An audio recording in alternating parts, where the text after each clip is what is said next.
Mahigit 6,500 na tonelada ng sulfur dioxide o asupre. Iyan ang ibinuga sa loob ng isang araw ng Bulkang Mayon, ang pinakamarami sa loob ng 15 taon.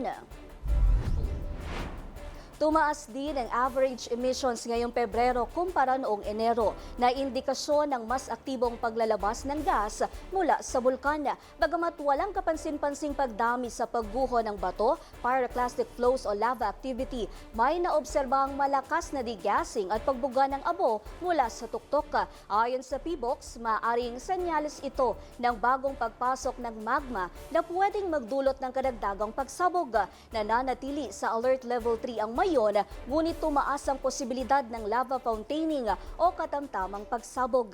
Dahil dito, pinapayuhan ng publiko na umiwas sa loob ng 6 na kilometrong danger zone at maging handa sa posibleng paglikas sa loob ng 8 kilometro kung lalala ang sitwasyon. Nagbabala rin ang PBOX sa banta ng lahar at pagbaha ng putik, lalo na kung lalakas ang ulan dulot ng bagyong Basyang. Pinapayuhan din ang mga piloto na umiwas sa paglipad malapit sa tuktok ng bulkan dahil sa panganib ng abo.